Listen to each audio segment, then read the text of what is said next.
का कोई भी व्यक्ति यदि पर्यटन की दृष्टि से भारत आता है तो आगरा के ताजमहल को देखने मद्देनजर करके आता है, इसके बाद अन्य जगह जाता है। लेकिन हवाई सुविधाएं ना होने के कारण पर्यटकों की संख्या में कमी होती थी। मुझे बताते हुए हर्ष हो रहा है आपको कि मेरे निजी प्रयासों से जो आगरा में एक भी फ्लाइट नहीं थी, या कभी कभी एक थी, दिल्ली आगरा खजुराहो, 70 साल पहले से, 60 साल पहले वो भी बंद हो जाती थी।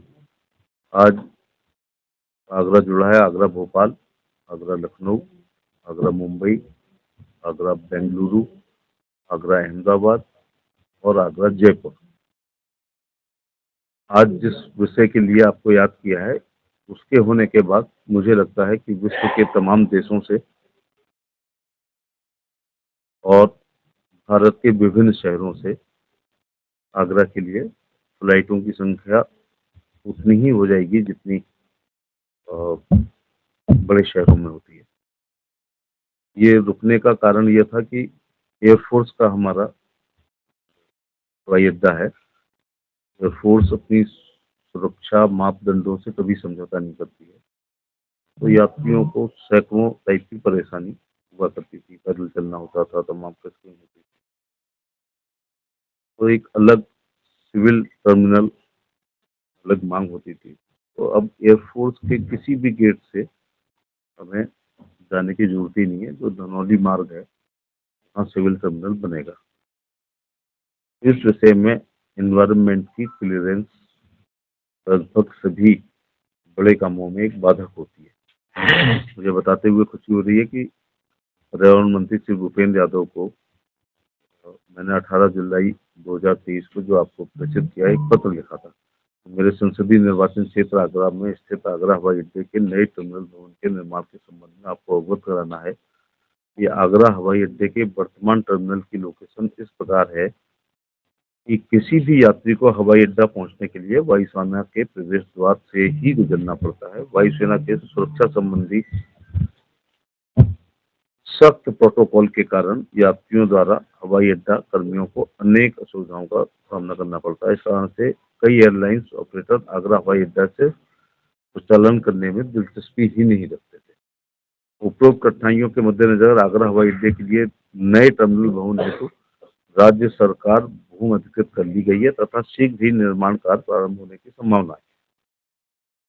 भारतीय विमान उत्पन्न प्राधिकरण के आगरा कार्यालय से प्राप्त सूचना के आधार पर हवाई अड्डे के नए टर्मिनल भवन के निर्माण हेतु एनवायरमेंटल क्लियरेंस से संबंधित अग्रिम कार्रवाई हेतु मेसर्स एबीसी टेक्नोलैब चेन्नई नामक कंसल्टेंट कंपनी द्वारा 2 मार्च 23 को ऑनलाइन माध्यम से आवेदन किया जा चुका है, जिसका विदित हो कि आगरा हवाई अड्डे के नए टर्मिनल भवन का निर्माण वर्ष 2012 से, यानी 11 साल हो गए, किंचित अन्य कारणों से भी विलंब होता आ रहा है। अब जबकि अन्य सभी बाधाएं दूर हो गई हैं, अतएव इसके निर्माण में आवश्यक विलंब न हो। आभारी रहूंगा यदि आप व्यापक जनहित में आप आगरा हवाई अड्डे के नए टर्मिनल भवन का निर्माण हेतु आवश्यक एनवायरमेंट क्लियरेंस यथाशीघ्र जारी करने के संबंध में आवश्यक निर्देश देने का कष्ट करें। श्री सिंह बघेल।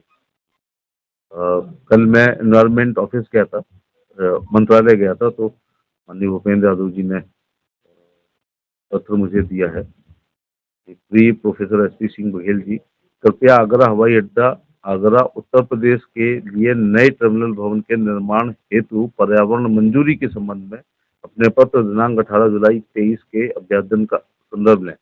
इस संबंध में मैं आपको अवगत कराना चाहूंगा कि मेसर्स भारतीय विमान पत्तन प्राधिकरण आगरा द्वारा आगरा हवाई अड्डा एयरफोर्स बेस के पास उत्तर प्रदेश में न्यू सिविल इनक्लेव के निर्माण के लिए इस मंत्रालय द्वारा 4 दिसंबर 23 के पत्र संख्या जो है 10-27/2018 आईए थर्ड प्रतिलिपि संकलन के माध्यम से पर्यावरण मंजूरी जारी कर दी।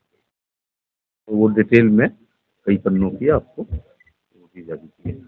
अब मेरे ख्याल से पैसा भी आवंटित है निर्माण के लिए। मैं जब 17 में मिनिस्टर था तभी 60 करोड़ मुख्यमंत्री जी ने, मुझे लगता है 3 महीने के अंदर पैसा दे दिया था। अब मेन चीज थी जमीन का अधिग्रहण, जो बहुत बड़ी समस्या होती है। आपको बताते हुए हर्ष हो रहा है कि इस संबंध में कोई कोर्ट में नहीं गया है। और आगरा प्रशासन ने इसके लिए जमीन 52.5 एकड़ जमीन एयरपोर्ट अथॉरिटी ऑफ इंडिया को हस्तांतरित कर दी है।